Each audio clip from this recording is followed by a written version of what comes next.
Alright y'all, welcome to the Bear Cave. I'm Smoking Bears, and today I'm going to walk through how I start up my UDS, my drum smoker. Why? Because I recently gave one away and realized we hadn't gone through all the steps on how to do it. So I wanted to show my friend that I gifted this drum to how to do it, and to do it so it starts up and runs flawlessly every time. So let me show you what I got going on. Cheers.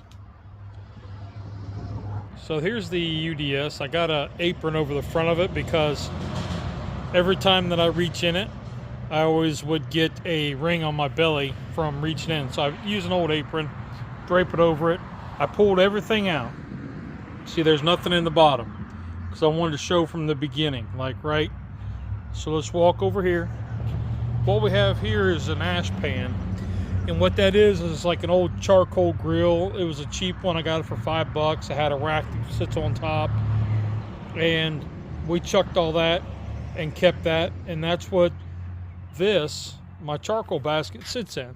And you can use a pizza pan or something like that, but my charcoal basket sits on top like this. And you can see down at the bottom, let's get closer. You can see this gap right here. That's for your ash to fall down into. Now with that, why is that important? Because you don't want to, if you don't have ash falling down, then it will actually snuff out your fire. And with it up this high, and we're up, I don't know, what is that, 3 inches off the bottom, then the ashes don't build up so high that they can't fall, and then it'll snuff out your fire. Okay, so now another thing that I want to talk about is, so in this position, you're getting ready to start your coals and all that stuff, and you're like, okay, well, how do I load this up? Well, you see how you got the coal grate at the bottom, and that's out of a Weber 22-inch kettle, and it's got the wider slots. Now you could add a second grate and turn it so you get smaller fall through, and that's fine. But what I like to do in the beginning is I like to put down a base of charcoal briquettes. And it doesn't, you can use your favorite charcoal brand or whatever's on sale.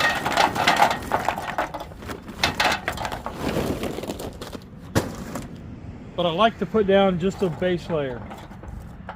Now what I like to do is I like to dig out the center. Why the center? Because what I want this to do is I want this to burn from the center out and the center up. So with that in the center, now I can either put I like these tumbleweeds. You can set the tumbleweed in there and light it, and then slowly like kind of put some briquettes on over top of it. Kind of like this.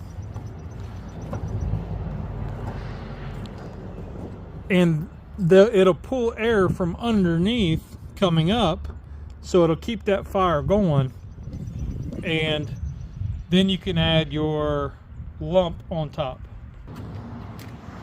So then you can go ahead and light it. See how it's going to burn.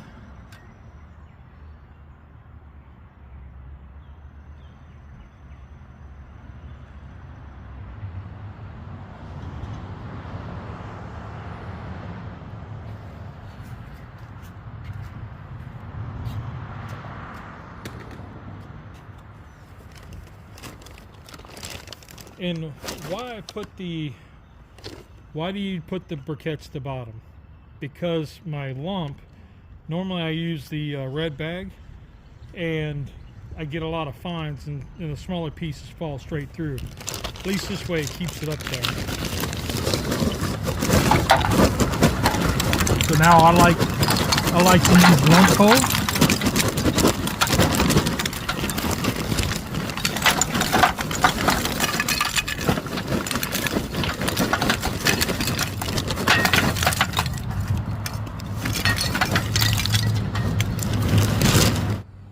see I didn't fill it up all the way because I don't need, it's going to be a small cook. I'm just showing how to start this up in a couple small cooks, but that's it. And because the air is coming in from the bottom, it didn't smother that out. And the charcoal briquettes are allowing the air to come in and not letting all the smaller pieces of lump fall through. So let's get it put in the drum. Ash pan first, sits in the bottom. This sits into the ash. Okay. Next is my heat deflector. I run an old cook grate from, I think it's an 18-inch. That sits on top of the charcoal basket. And then this one here is just a stainless or an aluminum steamer pot. Still got the handle, so the handle slides into the slots, kind of like so. And that'll allow the smoke will come up and hit it and roll to the outside. Why is that important? Because it'll help even out my cook temp. So as this rolls up and around, then it's moving this way and all the way around. So that'll even out my temperatures throughout the drum.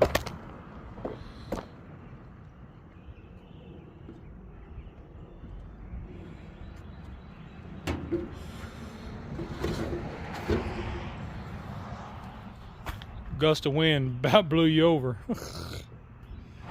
Now I'm going to install the cook rack, which is a 22-inch Weber kettle cook rack.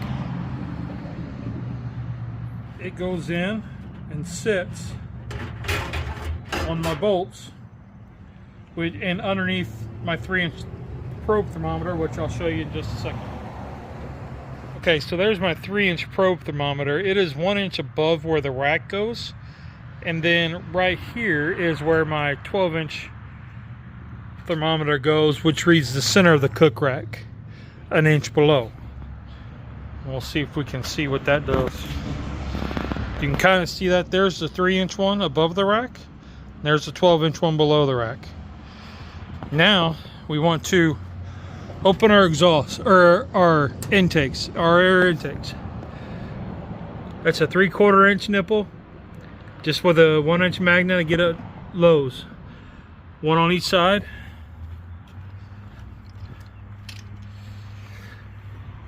Open them up. Why? Because when I put the lid on, then it's able to pull air in from both sides to get that fire up and going so it can breathe really well. All right, so now we're ready to put the lid on.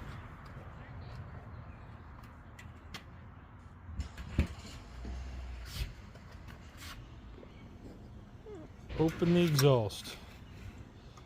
Now this exhaust has been modified. It used to have a plate in here of some sort, and I cut it all out. So now what I'm going to do is I'm going to watch my temps, and when this gets up around 200, I'll close one of these vents back, and that should level it out, keep it about 250 or so. We'll check back. Okay, so you see it's pretty easy to start up, and one of the questions that I get asked, and we kind of go back and forth, me and a buddy of mine, on how do we start this, because he will use a little chimney starter and put coals in it, start it up, and then dump it on top. Completely fine. Start it up any way you want. This is how I start it. My issue is on long cooks is you'll start noticing where you start dropping in temperature. And what's happening is if you set it on top and it's burning down, the ashes don't have anywhere to fall to. They fall down and sit on top of the other charcoal and don't actually go down to the bottom. Or if you light it from the bottom and it's burning up, your ash will fall to the bottom as it needs to. So what I notice is when I put the coals on top, that as that burns down, I have to shake the drum a few times to get the ashes to fall, then the temperatures will pick back up. So doing it this way, I don't have any trouble. when's a good time to add the wood chunks or wood pellets or chips, whatever you're going to use. If you want to use that, that's fine. You know, it's perfectly, I like cherry. I didn't do it today because I was just showing you how to fire this up. But I would add it in around the center where you lit your tumbleweed. I would add it around just around the outside, so it's not directly getting ignited while you're starting up, but so as it burns, it goes. I would add it then dump the lump on top. If you think about the way that it's going to burn up and out, that gives you an idea how to set up your briquettes for your wood chunks for flavor if you're using 2 or 3 different kinds. So, and after that, I mean, these are based off of all breathing. That fire's got to breathe and it's got to exhale. As long as you've got enough exhaust for it to draft, and you've got enough airflow for it to breathe in, that fire will run. And you can kind of see the smoke coming out, you know, kind of thick white. That'll clear up once we get this cut back, because we haven't achieved a good fire yet, a good base. So we're still getting things lit up. So we'll come back and I'll show you what the clean smoke looks like. All right, so you see the smoke's coming up pretty good. Let's check our temps. We're right at 200 here, and just shy of 200 right there. So what I'm going to do is I'm going to cut one of these vents back. Probably the way the wind's kind of blowing, I'm going to cut that one back halfway.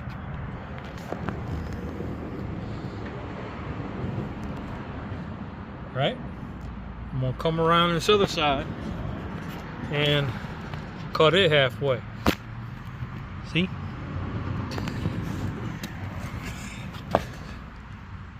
Cut it halfway. Now we'll see what happens in probably about 15 minutes or so. Alright, so it's been 15 minutes. Let's take a look. Bam. 275. That one there is reading about 270, 275. So, and you see we got clear smoke. We can't even see it. So there we go. All right, so that's how I start this up. Now at the end of the cook, when I'm done, I'll close the exhaust and I'll close the air intakes. In about 30 minutes, then I'll snuff out my fire, and it'll be cooled down. You know, 45 minutes, you'll be able to pull it inside if you need to. To note, when I go back to start it up tomorrow or the next cook, I won't empty the basket out to put the bed of charcoal in the bottom. What I'll do is I'll dig out the center so I can put in my tumbleweed or fire starter, paraffin cube, whatever you use. The torch works amazing. And heat that up and get it going. Once I have the fire started, then I'll add more charcoal if needed on top of what's already there. The ash pan is kind of important, but it's not a necessity. You can run without one. What's nice about it is it keeps the grease that comes off the proteins down the sides away from the ash, so it doesn't create lye and eat out the bottom of your drum. So it's nice to have that little separation. But yeah, that's about it. These things are amazing, and I hope this helps somebody. And we'll catch you guys on the next one. Remember, there's 2 rules in cooking. Did you have fun? Did it taste good? Rock on. Y'all are awesome. Ah.